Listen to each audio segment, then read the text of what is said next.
राधे गुरु जी राधे राधे। आपके चरणों में कोटि कोटि प्रणाम। खुश रहिए। गुरु जी मैं बिहार से आई हूँ, मैं जात का ब्राह्मण भी हूँ। मैं बचपन से ही रामायण का पाठ करती थी, अभी तक मैं रामायण की पूजा रोज करती। ठीक। गुरु जी मुझे 3 बेटी है, मेरा पति बहुत दारू पीता है। क्यों दारू पीते हैं? कहाँ है आपके पति? आपके चरणों में लाई। कहाँ है बुलाओ, कहाँ है इनके पति? हाथ उठा लो इनके पति। वो आ रहे हैं, जल्दी आ जाइए भैया। मुझे किसी चीज का दुख नहीं देते, बस दारू पी के। बेटियां आपकी 3 हैं, क्या करते हैं आपके पति देवता? आपके पति काम क्या करते हैं, कौन सा काम? बस का ड्राइवर। अच्छा बस के ड्राइवर हैं, बुला लो। मुझे कुछ चीज का दिक्कत नहीं, बस दारू पी के 10 दिन से मुझे भी मारते हैं, मेरे बच्चे को भी, भगवान को भी फेंकने जाते। बात कर लो भैया। क्या नाम है आपका? माइक पास लो। मंतोष ठाकुर। मंतोष भैया हैं आप? शराब क्यों पीते हैं? ना भर तो कोशिश करते हैं, नहीं करें, लेकिन कोई चिंता है आपको? जी। क्या, किस बात की चिंता बताओ हमें? बाल बच्चा दुखी हो जाता है इस चीज़ से। दुखी क्या हो जाता है? शराब पी के मारोगे तो बच्चे दुखी हो ही जाएंगे। हम तो खुद चाहते हैं सर इसको छूट जाए। शराब आप छोड़ना चाहते हैं? जी। तो फिर कौन आपके मुंह में डालता है शराब? दोस्त यार हो जाता है, कोई ना कोई जीव कर देता है सर। ये दोस्त यार जो आपको शराब पिलाएं वो आपके दोस्त कैसे हो सकते हैं? जो आपको गलत रास्ता बताए वो आपका दोस्त है कि दुश्मन? पहले तो ये बताओ। इसलिए गुरुजी इनको लेके यहाँ आए। इसलिए आपका दोस्त मैं हूँ। ये दास अनिरुद्ध को अपना दोस्त बनाओ। आज से हम आपके दोस्त। और जो आपको शराब पिला रहे हैं ना, वो आपके दोस्त नहीं है, वो आपके सबसे बड़े दुश्मन। अच्छा बताओ, कोई मेरा दोस्त मेरे पास शराब लेके आए, बोले अनिरुद्धाचार्य जी आप मेरे दोस्त हैं, एक पैक मारो क्योंकि आप मेरे दोस्त हैं, तो वो मेरा दोस्त का काम कर रहा है कि दुश्मन का? वो किसका फर्ज अदा कर रहा है? अरे दोस्त ऐसा नहीं होता, दोस्त तो वो होता है जो अपने दोस्त को बुरे रास्ते से सही रास्ते पर ले आए। ये तो दुश्मन होता है जो शराब पिला दे और आपको भटका दे। आप तो ड्राइवर हैं, शराब पी के गाड़ी चलाएंगे, बस चलाएंगे, कितनों की जिंदगी खतरे में आ जाएगी मेरे भाई। जी। इसलिए शराब मत। देखो शराब पी के कितनी जगह इसका स्टूडेंट से टूट फट गया है, एक भी जगह सही नहीं है गुरु जी। मत कराओ। देखो पूरा अंग अंग टूटा पड़ा है आपका। जी।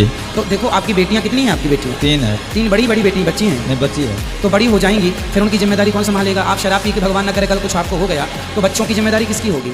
कल फिर आपकी बच्चियां कहीं गलत रास्ते पर ना चले जाएं। अरे माँ बाप इसलिए होते हैं कि बच्चों को सही संस्कार दे के आगे बढ़ाओ। आप शराबी बाप हो ना, तो आपकी बेटियों को कल किस नज़र से लोग देखेंगे? इसकी क्या गारंटी है आपकी कि बेटी को लोग सही नज़रिए से ही देखेंगे? शराबी की बेटी आपके घर में लोग आएंगे, शराबी के घर कैसे लोग आते हैं? अच्छे लोग तो आते नहीं हैं।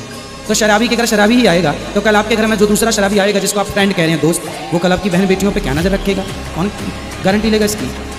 फिर आप तो शराब के नशे में पड़े होंगे। इसलिए ऐसी हालत है, अभी मैं 5 महीने की प्रेगनेंसी में हूँ, फिर मैं इसको बिहार से यहाँ लेके आई हूँ। चलो अब आप प्रॉमिस कीजिए, वचन दीजिए कि शराब नहीं पिएंगे। नहीं होगा गुरुजी। अब नहीं पिएंगे? नहीं। जब आपको कल शराब पीने का मन हो इसको कथा सुन लिया करो। मेरे भाई अपना भविष्य ना खतरे में डालो। शरीर की हालत देखो क्या बना रखा है आपने। शराब पी, जो पैसा शराब पीने में खर्च करते हो 2 पैसा बचाओ, बच्चों को अच्छे से अच्छा स्कूल में पढ़ाओ, योग बनाओ और आपकी बेटियों से आपकी पहचान हो, है ना। ये तो नहीं सोचते कि बेटा नहीं है इसलिए टेंशन। नहीं गुरुजी, नहीं। बेटा बेटी में कोई अंतर नहीं है, विधाता ने जो दिया है उसे प्रसाद समझ के रखना चाहिए। जी। ठीक है। मीरा जैसी बेटी हो गई तो हजारों पीढ़ियां तर जाएंगी। 21 पीढ़ी की क्या कहना, हजारों पीढ़ियां तर जाएंगी मीरा जैसी हो गई तो। इसलिए सच्चे मार्ग पर लगाओ। इसे कसम खिलाओ, आज के बाद जब वृंदावन से जाएगा शराब नहीं हाथ में लगेगा। ठीक है। देखो आपकी पत्नी को आपकी कितनी चिंता है। आपकी पत्नी आपको, देखो पत्नी का धर्म निभा रही है आपकी पत्नी कि मेरे पति शराब ना पिएं, सही रास्ते पर चलें और बच्चों का लालन पालन करें। तो आप आज मुझे वचन दीजिए कि आप शराब नहीं पिएंगे। नहीं पिएंगे गुरुजी आप। सही? मैं विश्वास कर लूँ? बिल्कुल कर। मेरे बचपन का एक दोस्त था, उसका भी नाम मंतोष था। जी। आप भी मेरे दोस्त हो गए आज से। हो गए तो आप मेरे को अपना दोस्त बनाएंगे? जी बनाएंगे। तो जब भी आपको शराब पीने का मन हो तो अपने दोस्त को याद करेंगे जी। और कथा सुनेंगे जी, सुनेंगे। और उन दोस्तों के संग में नहीं रहेंगे जो आपको शराब पिलाएं। ठीक है। ठीक है। आप अच्छे ड्राइवर बनो, अच्छा काम। गुरु जी मैं बोलती हूँ दीक्षा ले लो, मैं भी ले लूंगी लड्डू गोपाल के, लेकिन ये मीट माछ अंडा मुर्गा बहुत खाते हैं, ये भी बहुत अच्छा लगता है इनको। आप मांस भी खाते हैं? जी गुरुजी। तो ये सब अच्छी चीज़ है। किसी की हत्या करना अच्छा है अपने लिए? बताओ। आज से बिल्कुल शुद्ध वैष्णव होके जाइए यहाँ से वृंदावन से। कोई शराब नहीं, मांस नहीं। कथा सुनते हैं आप? जी गुरुजी। रोज सुनते हैं? रोज तो नहीं सुनते। रोज सुनिए मोबाइल पे। आप बस चलाते हैं, ट्रक? जी जी। बस तो गाड़ी चलाते रहें, मोबाइल पे कथा लगाएं, यात्री भी सुनेंगे, आप भी सुनना, है ना। ठीक है। और बढ़िया चलने देना कथा। तो कभी नहीं सुनते थे, मैं यहाँ लाई हूँ बस कथा सुनाने के लिए। जो कथा सुनेंगे आपसे भेंट हो जाएगी तो इसका थोड़ा दिमाग बदल जाएगा। दिमाग भगवान कृपा करेंगे तो बदल जाएगा। अब आपको नहीं पीना शराब और नहीं खाना मांस, ठीक है? ठीक है। मैं विश्वास कर लूँ? बिल्कुल। दाल चावल सब्जी रोटी बादाम काजू किशमिश छुआरा मुनक्का खाया करो, केला फल फूल सेब इत्यादि खाया करो, मांस नहीं खाएंगे। सही? विश्वास कर लें। क्या क्या खाना पसंद करते थे मांस में आप? क्या चीज? क्या क्या खाते हैं? मछली खाते हैं? मछली, मुर्गा, बकरा? घर में तो मुर्गा उर्गा नहीं खाते हैं, बाहर खाते नहीं, बाहर मुर्गा खाते हैं। जी। बकरा भी खाते हैं। जी। और आदमी आदमी नहीं खाते।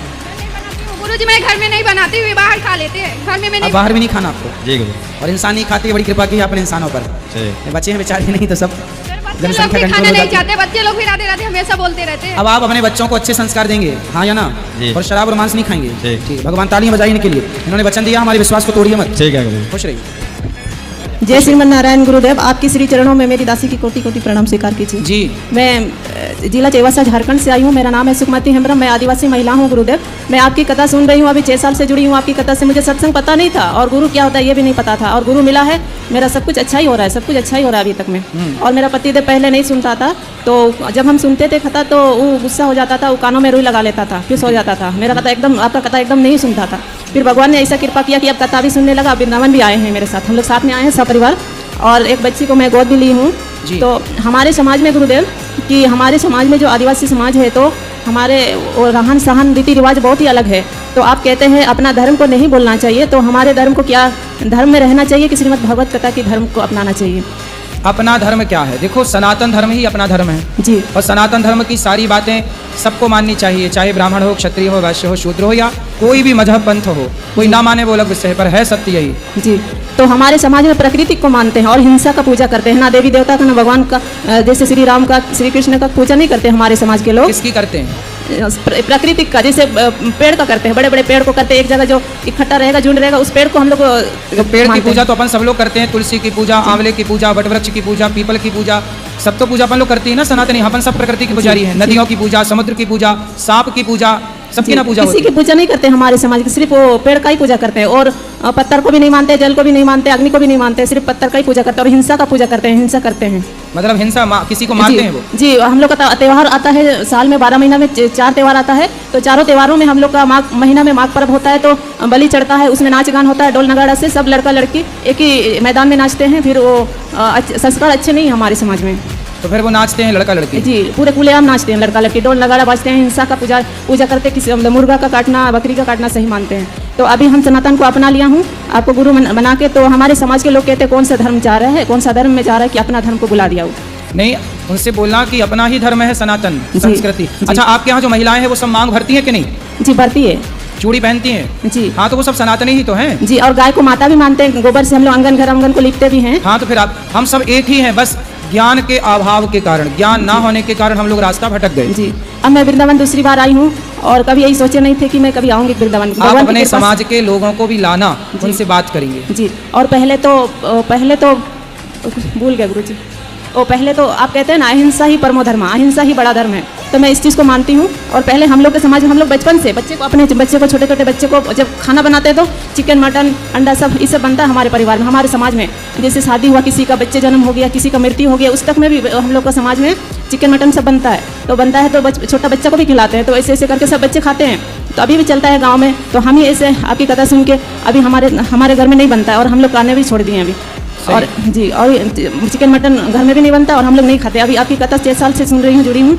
तो अभी चिकन मटन सब नहीं बनता है, हम लोग नहीं खाते हैं। बहुत बढ़िया जी गुरुजी। और आपके मेरा पति भी बड़ा ऐसे ही लड़का, हैं? जी, आपके पति भी ऐसे ही हैं आपकी तरह? हाँ, मेरे तरह वो पहले खाता था, अभी मैं नहीं खाती तो वो भी छोड़ दिया। बहुत अब सब बच्चे छोड़ दिए हैं। तो हमारे समाज में वो चिकन मटन खाना सही है, तो ऐसे लोग मानते हैं। तो अभी जैसे कि मेरा घर में कोई पार्टी उटी होगा, जैसे मेरा बड़ा लड़का अगर कोई शादी ब्याह के टाइम आएगा, तो हम किस तरह से उसका मनाएंगे? शादी ब्याह जो एक सही रीति रिवाज है, मंडप गाड़ना, हल्दी तेल चढ़ाना, ये सब होता है विधिवत। पंडित जी को बुला के शादी ब्याह करवा लेना, वो पूरा विधि विधान से पंडित जी करा देंगे, आचार्य जी। जी जी। और गुरु जी, मेरा बड़ा लड़का 10 में पढ़ रहा है और ज़्यादा उसका मन भटक रहा है। अभी वो मोबाइल ज़्यादा देखता है और थोड़ा थोड़ा लड़कियों में भी मन जा रहा है। बात कराओ। राधे राधे गुरु जी। राधे राधे। क्या नाम है आपका? सुरेश। सुरेश जी दिनेश महेश सुरेश। सुरेश आप ही हैं? जी मैं तो ये बताओ कि कौन सी लड़की में मन जाता है? नहीं जाता? कितनी उम्र है आपकी? 16 साल हो रहा है। 16 साल। जी। तो किस में मन जाता है आपका, बताओ? गेम में ज़्यादा जाता है उसका मन। मोबाइल में? जी मोबाइल में मन लगता है आपका? जी। तो मोबाइल चलाना सही है? पढ़ाई कर लो बेटा। सुनो, मन को ना मोबाइल पे लगाना, ना किसी लड़की पे लगाना, केवल पढ़ाई पे। यदि पढ़ लोगे तो आप बहुत योग्य बनोगे, सफल बनोगे। सब लोग आपकी तरह बनना चाहेंगे यदि आप सफल हो गए तो। जी गुरु इसलिए जी। अपने समय को सदुपयोग करो, समय का। मोबाइल चलाने वाले, मोबाइल तो बाद में चलाना ही है आपको, आपका खुद का मोबाइल होगा जब आप बड़े हो जाओगे तो चलाना खूब सारा, पर अभी तो पढ़ लो बेटा। जहाँ वहाँ मन ना लगाओ, सिर्फ पढ़ाई। गुरुदेव मैं 2 लाइन भजन गाना चाहती हूँ। गाओ। सारे तीर्थ धाम आपके चरणों में। हे गुरुदेव प्रणाम आपके चरणों में, चरणों में। सारी तीर्थ धाम आपके चरणों में। हे गुरुदेव प्रणाम आपके चरणों में। हृदय में माँ गौरी लक्ष्मी कंठ शारदा माता है। जो भी मुख से वचन लियो वो वचन सिद्ध हो जाता है, वचन सिद्ध हो जाता है। हे गुरु ब्रह्मा हे गुरु विष्णु हे शंकर भगवान आपके चरणों में। हे गुरुदेव प्रणाम आपके चरणों में। सुंदर। राधे राधे गुरु।